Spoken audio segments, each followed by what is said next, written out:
Moving on, this Devo is called an earthquake response. Are you ready to be encouraged again for the new year wherever we go?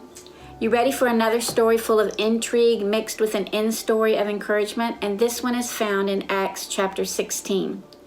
Paul, the guy that used to be Saul, the one we talked about last time that had the lightning strike, he and Silas are now telling others the good news about Jesus, and behind them, there's this woman, a fortune teller of sorts, that began following them. In fact, that's the way she earned money, by telling fortunes, and she was actually possessed and taunting them. And finally, Paul had had enough, and he turned around and spoke to the evil spirits in her and told them to leave, and they did.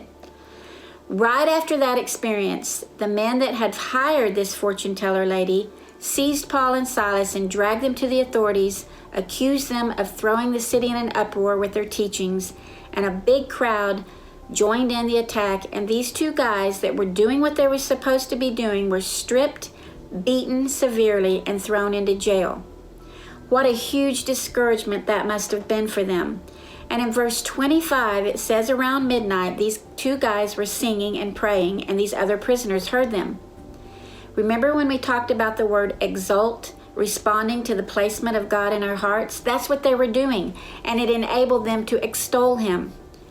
Then an earthquake happened, and the jail was shaken. All the prisoners were set free, including Paul and his friend Silas.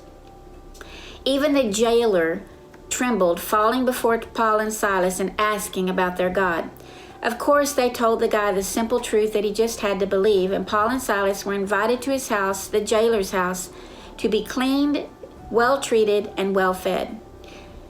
What a turnaround of events that seemed horrible at first into a party of celebration, and the next day, Paul and Silas were released to go in peace. In verse 40, it says that these two guys were preaching, then beaten, then jailed, then released, and this encouraged everyone, and they ended up at a lady named Lydia at her house.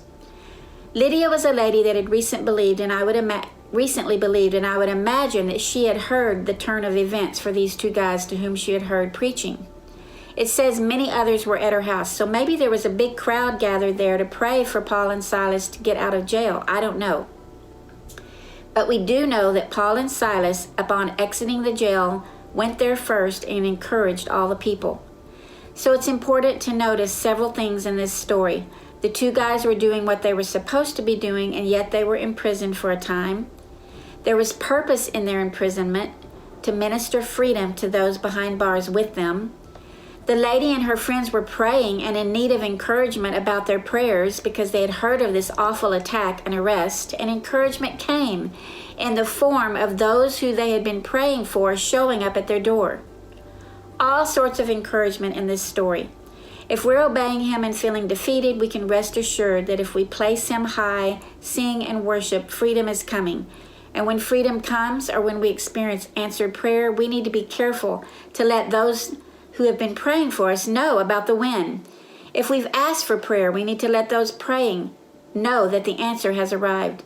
And if we've been the ones mistreated and ended up in prison, we need to take comfort in the fact that friends are praying. I love this story. The guy that changed in an instant in a strike of light from heaven is now going and telling others the good news, but his life is far from perfect. He's beaten and imprisoned, and yet this experience he had with the light enables him to sing in prison.